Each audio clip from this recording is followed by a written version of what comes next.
Live and direct from anywhere in the world, it's The Kelly Show with Dr. Kelly Mondesire. Hello and welcome back to The Kelly Show, real people with real stories in real time. And of course, I'm Dr. Kelly Mondesire, your host.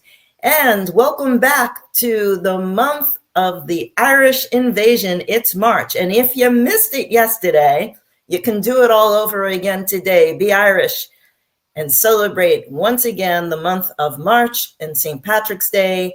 And today, around the world we go, we're going to Dubai. My very special guest will be with me right after a word from our sponsor. Be right back. This portion of The Kelly Show is being brought to you by White Wolf Advisory Services. We are the bridge between nations, creating growth, commerce and collaboration between cultures. Contact us today for more information. Welcome back to The Kelly Show. And today, around the world, we go to the Irish diaspora in Dubai, in the UAE, United Arab Emirates, if you didn't know. And today's guest is Mr. Billy Garnon, who is a renowned entrepreneur and personal development coach with a global clientele, including Bollywood stars like Ranveer Singh and top CEOs. Billy is the founder of Opportunity Given, and he specializes in holistic transformation, blending physical and mental growth. With a presence across the Middle East, Asia, the UK, and North America, Billy champions word-of-mouth success and the power of daily reinvention. It is a privilege and honor to welcome Billy Garnon to The Kelly Show from Dubai. Billy, hello, how are you? Well, that was an introduction, wasn't it?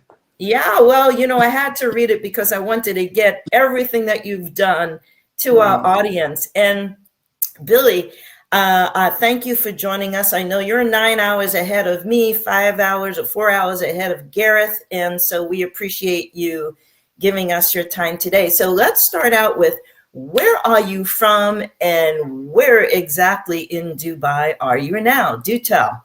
Kelly, I want to say a huge Céad Míle Fáilte to your viewers and Agora Míle Maior Achara or Mo Chiara. Diva Harja, my name's Billy. I'm in Dubai and I'm originally from a small city in the north of Ireland called Derry, or Durrach in Gaeltacht and Irish. Born and raised in Derry, spent most of my youth there, and then somehow into my 30s and 40s ended up here in Dubai. Wow. And how did you get to Dubai? You're a footballer of one of the many things that you do. How did you double jump as the Irish diaspora? You've got an interesting story. You've landed your feet in several continents, and you just go through the puddle jumping, as I call it, and tell us about it. Yeah, so let's say started at a very, very young age. My mother was very influential in travel and exploring, which is kind of funny because she never had a passport until she was 69 and never left the country. But yeah, from a very young age, Kelly, I've been traveling. I think my very first real memory of traveling when I was 10 years of age, I traveled to Iowa from Ireland, where I spent 8 weeks in Iowa City in a place called Cedar Rapids. Sure, I know it. Yeah, and I was 10 years of age, and that was my first real exploration of living away from home. I was 10. Fast forward a few years, obviously sports became my life and a huge part of my life at that young age. And I was an international gymnast, so I got to represent Ireland in the UK and Southern Ireland and different parts. That grew into soccer, so soccer ended up taking me back to North America, where I lived for 10 years in New York, playing soccer and coaching. And then that evolved whenever you get too old to play soccer into personal health and wellness. And that then took me back to Ireland, into the UK, and then pushed me all the way to India, where I spent another 10 years of my life. And then since I've evolved in that business in multiple fields, where it be e-commerce, clothing, nutrition, expos and shows, that has now taken me to Dubai. And then from here, I probably travel about 20, 25 weekends out of the year to bodybuilding shows around the world. Yeah, so Wow. so everywhere from I'll be in Nashville, Tennessee in a couple of months, and that'll take me back through New York, into Ireland, into London in the UK, straight back to Italy, Romania, Dubai, and then who knows in between. Yeah. Wow, that's incredible. Good for you. Good for you. And let me ask you this. You are so involved with gathering together the Irish diaspora, particularly in Dubai. Can you tell me a bit about some of the organizations that you founded, the why, your purpose behind it? And I think we have a few photos of some of the events that you have put together, some of the organizations. So while we're talking, Gareth will put up some of these photos and people can see how large the diaspora community is in Dubai. Take it away, Billy. Yeah, well, I mean, look, I've lived in India, I've lived in Ireland, the UK, North America, and there's an old saying, Kelly, that there's nobody more Irish than the Irish abroad. Oh. I mean, living in New York, I'm sure you see how the magnitude of the St. Patrick's Day parade. My good friend Hilary Byrne has been involved with that for over 20 years. He's a good guy. Great guy. And I was always involved with the Irish abroad in New York because it was always there. When I lived in India, it wasn't so much the case, but again, there wasn't many Irish in the country either. So you couldn't really say there was a diaspora there or a need for something. Fast forward to Dubai, my wife and I moved here in 2018, 2019. And we're kind of that age where sports and, just become, the bones don't like it anymore, playing GAA or, getting punched in the face or that, that kind of sort of stuff wears off when you hit the tail end of your 30s, early 40s. But whenever we got here in 2019, obviously then 2020 kicked in and COVID kicked in, and we always thought that, there was no Irish community here for us to join. My wife doesn't play sports. I didn't want to play sports anymore. And we felt that there was a need for something. We didn't realize that about 50 years ago now, in 1974, the Dubai Irish Society was formed. And for your guests, may they or may they not know, the United Arab Emirates is only 52 years old, 52, 53. So it's strange to know that the Irish diaspora or the Irish society as a whole here in the UAE is almost as old as the country. So whenever we came across that, we started asking questions: where is the Irish society? How become a part of it? How can we feel connected? And I think that's the reason people do these things, right? And it's the reason why the Irish abroad are so strong and they're so passionate about their voices, because they want to feel connected and they want to feel like they belong so far away from home. But there was none. It turns out that in 2018, 2019, the Dubai Irish Society stopped existing and it was gone. I think they couldn't keep it running and there was no need or desire for it. And then that sort of woke me up to figuring out, well, I mustn't be the only person who has this opinion or feeling. I want to have a sense of belonging. So let me look at maybe exploring the idea of restarting it. So let's go back to that photo, Gareth. So these are 3 different organizations that you started, and tell us a little bit about what's going on in this photo, where this is. And I know you've just come off a very, very special event. So do tell, what are these organizations? What do they do? And tell us about the event. So I'll go into this because of the photo purposes, but I'll give you the backstory after the photo vanishes. So the very first pop-up banner you can see there's our newest niche market group, which is called the Women's Irish Network, UAE, or WIN for short. So the Women's Irish Network was founded in 1989 in the UK. And it's created a magnificent group that's also supported by the Immigrant Support Program and the Department of Foreign Affairs in Ireland. And I always thought it was a really, really good idea to emulate and sort of replicate what they've created in the UK. Dubai is becoming such a fast emerging market with magnitudes and a plethora of industries. And women in the UAE are being championed who are running those industries, they're running those corporations. You know, maybe you have the stay-at-home mother, or the teachers, or the, you know, or the health industry is a huge one.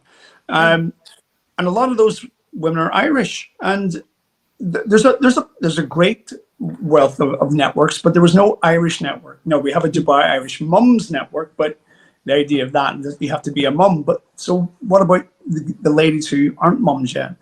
So after seeing the Women's Irish Network UK, we thought it was a good idea to bring in the Women's Irish Network UAE, which will cater for all Irish women, not just the mums. The second one you've seen in that photograph was the pop-up Gaeltacht.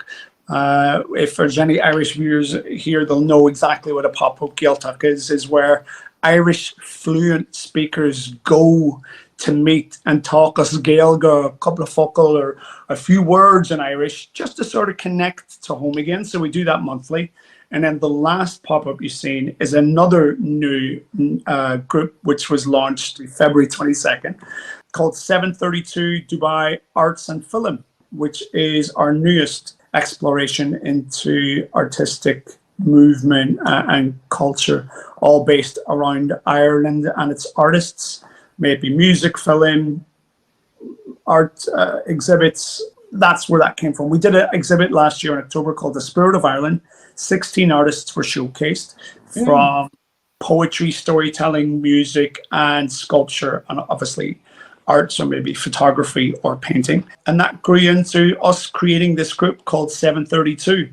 And 732 stands for the 7 Emirates of the United Arab Emirates, 2 counties of Ireland. So yeah, so now we have our own arts and film Irish group where we hope to create an Irish arts and film weekly event every year. That's wonderful. That's wonderful. So you've just had an amazing gala, and we have a photograph of you. Tell me about what's going on here. Who are these folks? Who participates? Where it's at, and what they have to look forward to when they relocate to Dubai. Yeah, well, hopefully we can continue to build on the ever-growing Irish diaspora here in Dubai. Currently, within the entire UAE, I think there's 12,150 passports registered here. So it's not a huge diaspora, but it is a diaspora, even though, you know, to call it a diaspora, I think you have to hit, maybe is it 50,000 or 60,000? But in this photo to the left is a gentleman called Michael McBrearty. Michael runs McCafferty's Irish Pub, which is the orangey yellow writing behind us. McCafferty's is a Donegal owned company, and for those who don't know where Donegal is, it's in the northwest of Ireland. And they've opened 4 or 5 outlets here in Dubai alone. And wow. I believe they've one in Abu Dhabi, and they're exploring other parts of the Middle East as well too, I think, at least anyway. So Michael runs all of those venues all across the UAE. And then the guy that on the right is my good friend, Ian Friel.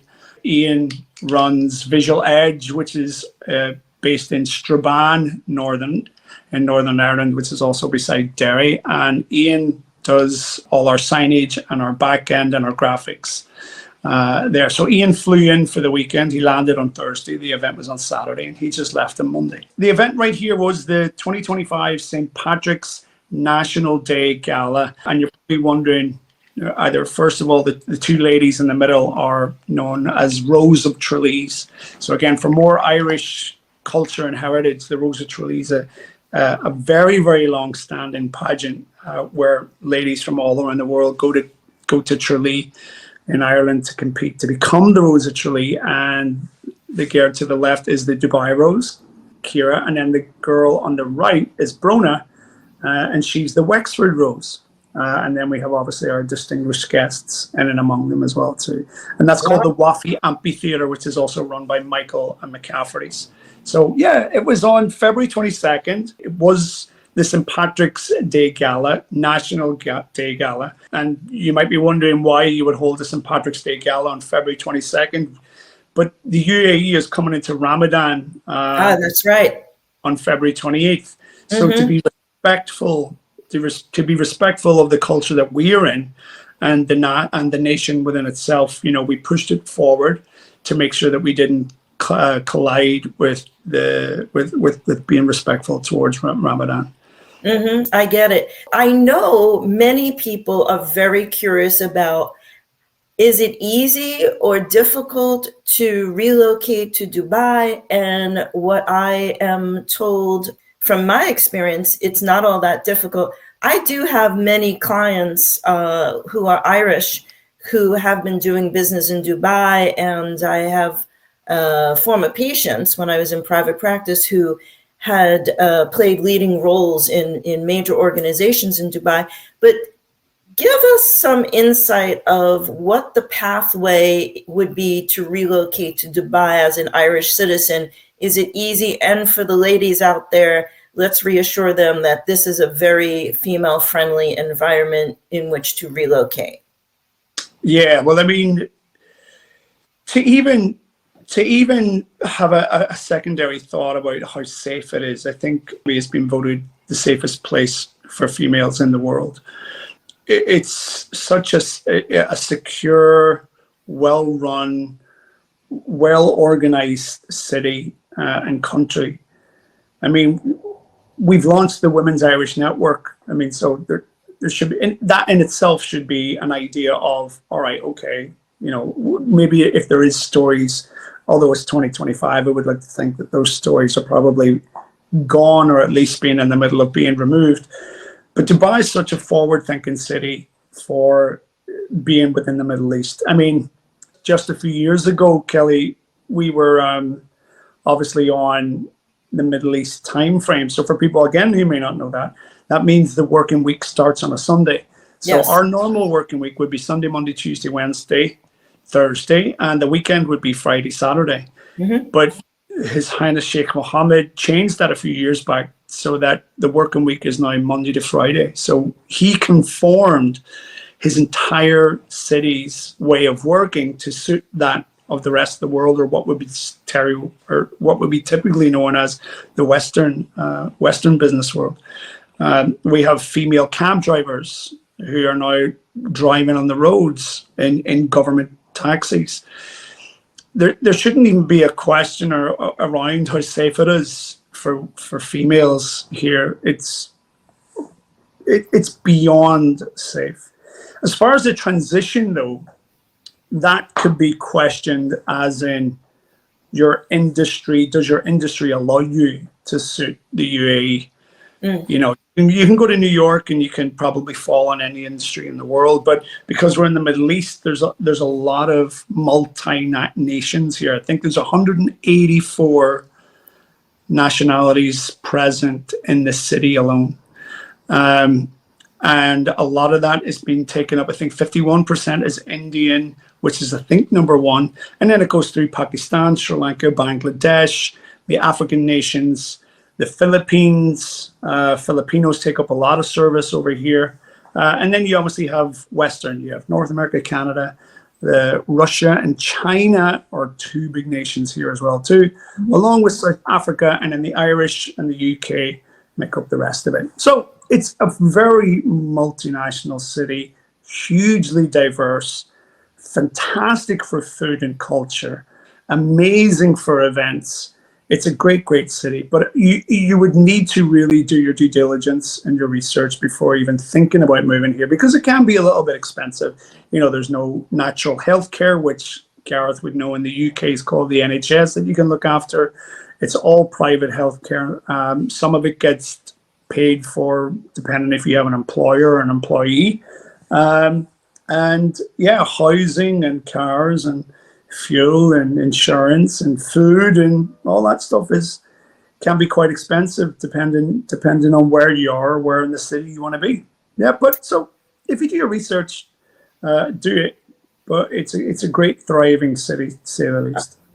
Thank you for sharing that. That's great information that young people and a bit older might want to have privy to if thinking about relocating to Dubai.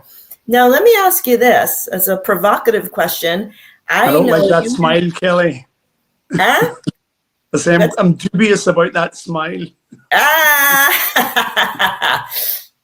You got that. Oh, no. All right. Now, I know you have higher and very large aspirations, and you've shared a little bit about those with me. And since we're both friends of Hillary Byrne, and shout out to Hillary, can you tell me, where do you see yourself in 5 to 10 years, and where would you like to see the Irish representation in Dubai? Because unless you are in the know, most people globally don't know there's a huge population of the Irish in Dubai. Yeah, well, I mean, look, the Irish in Dubai, as I say, it's no stranger to Dubai. I mean, we can go back to the 70s to find out that the royal family here are huge horse lovers in the equine industry. And whenever it came to His Highness looking for horses, he went to nowhere else than Ireland, right? So we have a huge wealth of Irish culture within the UAE, built within the tapestry, and it comes from the equine industry, horses, jockeys, the racing game. The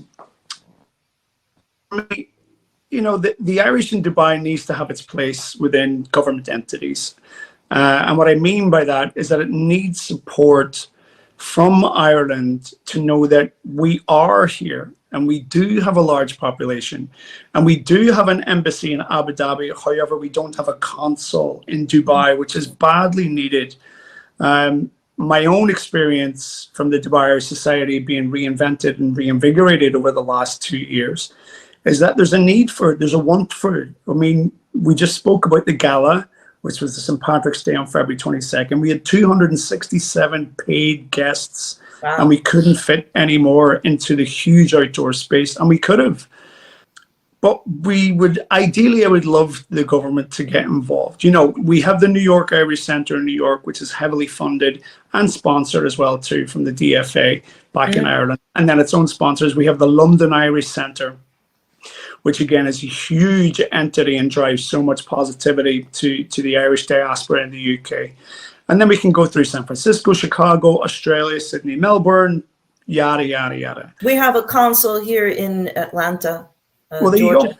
Yeah, there you go. And Mark Owens has just taken up a consul position in Ohio. So, I mean, look, Dubai needs one. We have the embassy in Abu Dhabi. However, we need a consul in Dubai just for the sheer magnitude of work, right? The embassy's getting overstretched with visas and passport allocation. It needs to be here. But beyond that, to give you an insight, into what people thought Dubai was, and that was, I'll come to Dubai, I'll stay 2 or 3 years, I'll make my money, and I'll go back home. And that has changed something significantly in the last 5 years, never mind 10 years. People are starting to come here and stay. Kelly, it's not a case of I'll go to Dubai and figure it out. I'll make my money and go back to Ireland and buy a small 2-bed, 2 up, 2 down. They're coming and they're staying here, and they're starting families here, and their children are being raised here. So they're not staying for 2 years; they're staying for 20. Like my wife and myself are now here 7, but I could introduce you to people who've been here 25 years, 30 years, who built lives. You know, they probably have spent more time in the Arab Emirates than they ever did in Ireland, but they still hold an Irish passport and an Irish accent. And we need that representation to say that, okay, we need a Dubai Irish Centre, or we need a home for that community to go to. So that would be my aspirations over the next 5 to 10 years, is to have a foundation that is frequently contributed and visited by the Irish government, the Department of Foreign Affairs. We have a hub so that those Irish citizens can go to, not just for visa or consul queries, but they can go to and have a cup of tea or coffee and have an ear to talk to, or play their ukulele pipes or their borons, and sit and have a music or a culture night or a heritage night, have stories and poems and culture nights, you know. So we need that for the next 5 to 10 years. And I would like to hope that with the reimagined Irish society that we've managed to create, we're on that pathway. Well, Billy, if there were a vote who would run the show over there for getting all that done, my vote is for you. And lovely. Thank you very much. For real, I think that's a fine idea, because, you know, when I go back up to New York in a week or so, my first stop is the consulate for the First Friday breakfast, and I get to see all of my people in the New York area. But then I come back down, and we have an enormous Irish population down here in Savannah. I come down here, Atlanta, we have the consulate. Wherever I go in the world, it's been told to me by a mutual friend of ours, Jackie Gilner-Turton. Shout out to Jackie, and We Are Global Irish. We're like grass. Everywhere you go, you see the Irish, you meet the Irish. We're everywhere in the world. And we should be able to have a place to sit down, know that we have like-minded folks that understand us, because we are of a certain, I don't want to say personality, but we understand one another.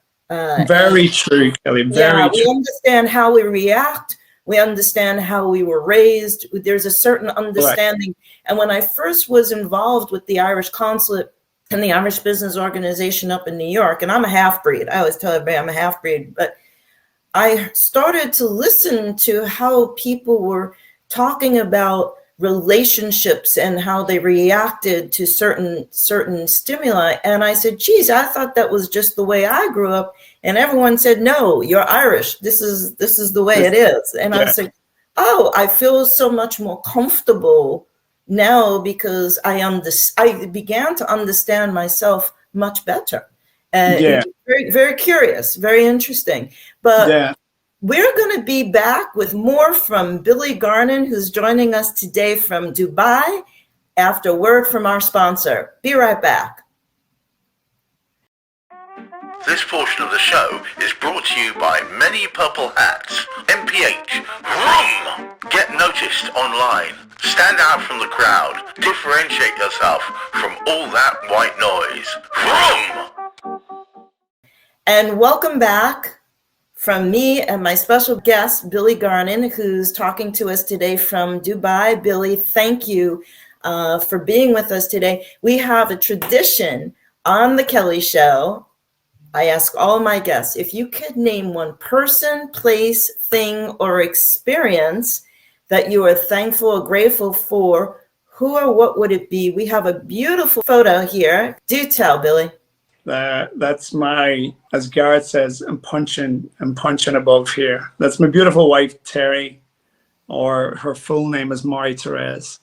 Kelly, you touched on something just prior to the break, and that was, you know, there's something profoundly homely about being Irish, and then when you're surrounded by Irish people. And as we spoke earlier, you know, I'm a fond man of a travel. I love a plane and I love a different city. And, you know, I'm in my 40s now, and me and my wife met when we didn't meet, we've known each other all our lives, but we met in a romantic capacity at 36. So I was never a single man until I was 36. You know, I've been in and out of relationships. You know, I've had multiple relationships with different nationalities, Indian and Italian, French as well too.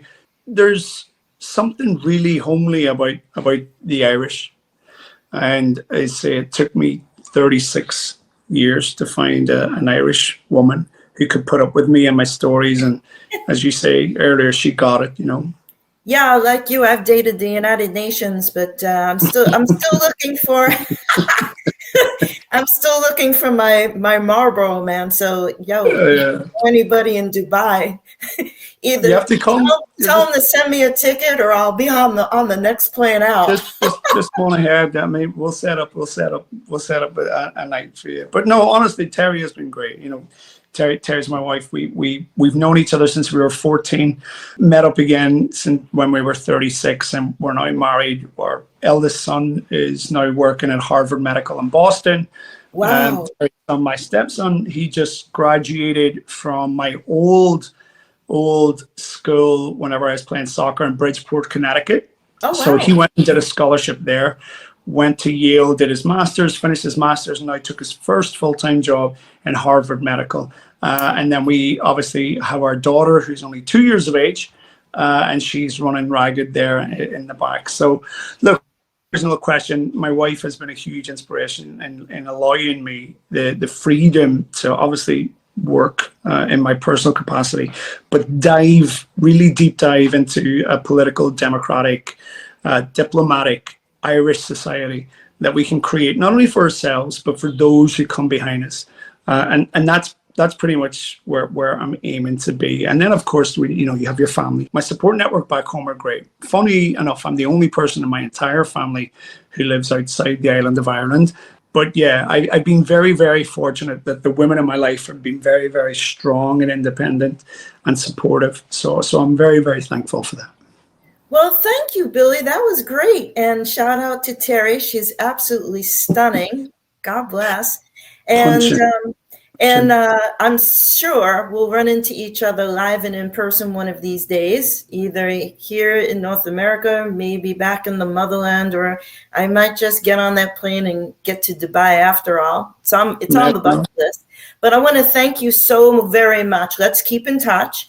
And for anyone who would like to get in touch with Billy, we have his contact information up here, Mr. Billy Garnon. Reach out to Billy if you're thinking of relocating to Dubai, you have questions about relocation, you have questions about joining his organizations, or, hint clue, you would like to speak with Billy about bringing a consul general into Dubai. Let's give Billy Garnon a big shout out. So Billy, once again, thank you very much for your time. Thank you for staying up late to do this interview, this conversation with us. God bless, be well. And would you wish everybody a good day, happy St. Patrick's month in the mother tongue? Well, I mean, if I could go into a full spiel, I would be. But listen, call me to my hug and a kid me la falcha, August Gramore, to all your listeners and your viewers and everybody that side of the water. That just means 100,000 welcomes and big love from myself here in Dubai. And Kelly, look, I have to also just say, based on this and our mutual connections and friends, you're doing a fantastic job. It's not easy to connect people around the world. And it's even harder to do it in Dubai when you have signaling issues and time restraints. So a huge round of applause to you. And thank you so much for allowing me this time to come and talk with you. Thank you, my friend. God bless, peace and love. And if you would like to be on The Kelly Show, we are gathering our guests around the world. We go. We keep going. We keep going. Write in with your contact information, your story, and why you would like to be on The Kelly Show. Contact information, it's all down here. And stay tuned as we continue our global tour of the Irish around the world, when next week you're gonna have to subscribe and tune in, because as always, it's a surprise. Subscribe to The Kelly Show. And so peace and love. Gareth, take it away.